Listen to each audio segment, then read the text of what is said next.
Ontmoet Alex. Hy het onlangs na Cambridge getrek vanaf 'n oorseese land.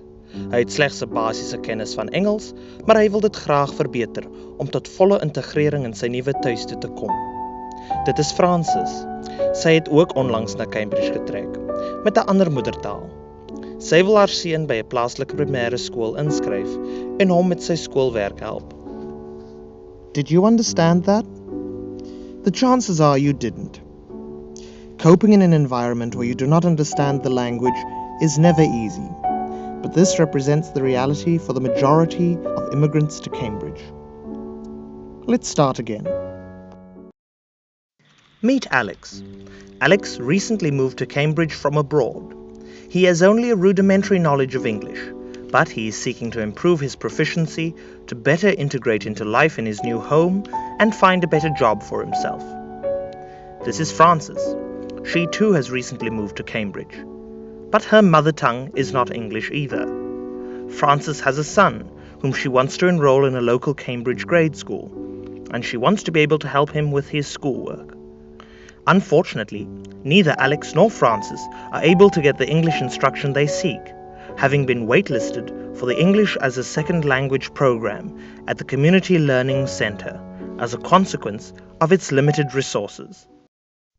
With a current class size of 15 students per class and limited funding, the waitlist for the program is about 200 people, which is already an improvement over the 600-person list from 2009. However, with such high demand and low supply of teaching, we need to find a better way to utilize the resources and enable better access for people like Alex and Frances. To better understand the problem, we spoke with Rick Harriman, who is actively involved in the project. We originally targeted those who were employed and wanted to get at the next level. So you get levels, level 1, 2, 3, 4, 5 in language capability kind of thing. We were targeting those that had moderate level and wanted to use increased language skills to be able to get a better job. It's just not very scalable. It's you get 15 students, $15,000 for 1 year, and that's you don't get it in 1 year. So to try to scale to the thousands of people that need it is the issue we're wrestling with. Implicitly, the way we've spoken is almost like we're looking for a solution, and what it may be is a multiplicity of approaches that. You get this online combined with this conversational element combined with this, and so putting together a total solution that has some variability for the different situations that people face. Some that they're able to dedicate more time can move differently than those who are unable to dedicate more time, those that have the digital. So in listing the ones that you just listed, one intrigue is how you mix and match and put those together into a total solution. Thus, we divided our problem along these main axes. Firstly, its reach and scalability, and secondly, the turnover rate of the program. With the problem defined, we gathered around to brainstorm ideas. We frantically applied the principles of ideation to create a concept board following 3 streams: non-digital solutions, SMS mobile technology solutions, and digital solutions. Our motivation for this 3-streamed approach is to cater to students at all levels of technological proficiency and access. Based on conversations with Rick Harriman and Meena Reddy, Executive Director of the Community Learning Centre for the City of Cambridge, we came to understand that some students will not have access to the internet at home, whereas others may not possess the technological savvy required to use smartphone applications. At the same time, human interaction was determined to be of utmost importance and had to be considered integral to our final solution. Our non-technological approach embodies an emphasis on community involvement and cooperation as cornerstones to the supplementary language teaching. For students with minimal access to technology or a lack of expertise, we would create community language tables that could be moderated by volunteers to help clarify doubts. For the next segment, we are assuming that everyone has access to at least an SMS cell phone, and we will integrate the Duolingo API. Duolingo is a free platform that uses crowdsourcing for translation of texts. It has a series of lessons through which users progress, and as they do so, they contribute to the translation of documents on the web. With cell phones, we can also think of having people call a number to get definitions and to have their pronunciation assessed. For those with smartphones and internet access, we can imagine learners making use of an app that reinforces concepts learned in class. Making use of available technology like Skype and Google Hangout could help foster human-to-human interaction through computers and provide an incentive to practice without having to travel. USA Learns is a useful tool that can be used to supplement or substitute some of the teaching in extreme circumstances.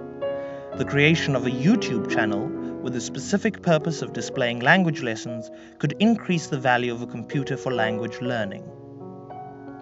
After consultation with Dr. Reddy, and upon further internal deliberation, we reviewed our ideas and refined our solution to include the following.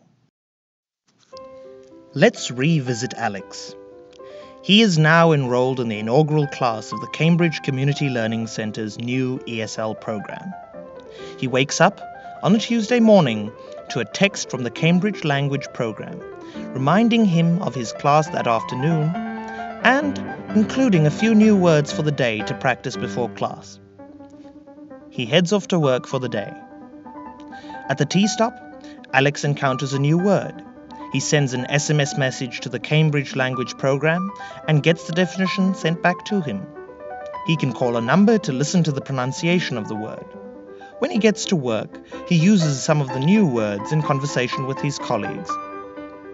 Later that day, he receives more text messages with words and concepts that the Duolingo API has determined Alex has not yet mastered.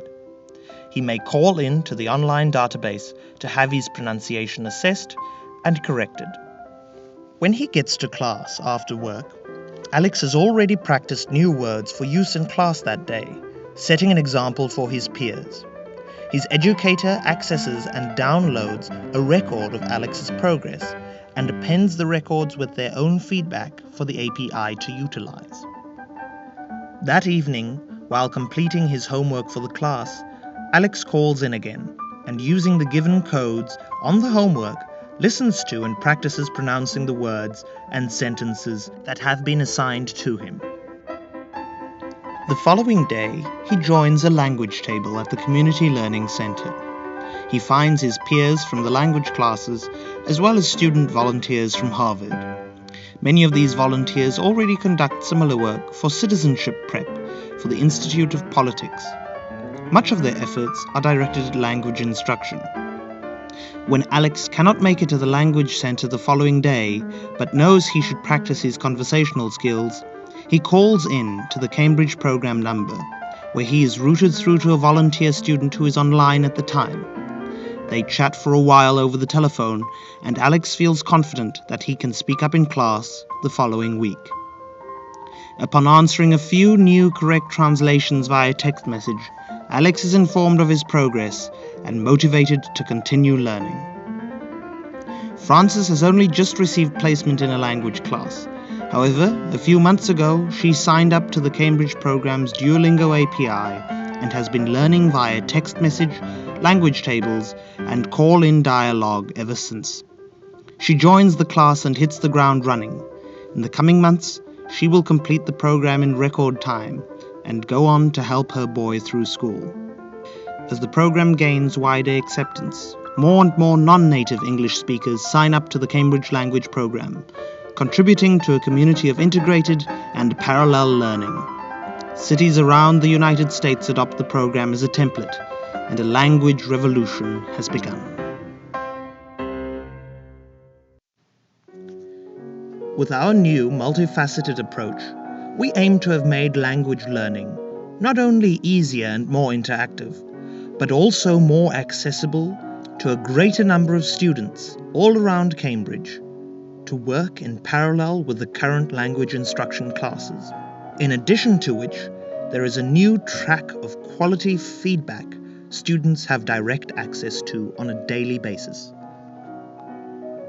With increased interaction with the language through SMS, mobile, and daily practice, students are able to get continued exercise outside of the classroom, making the language learning process faster and cheaper to scale.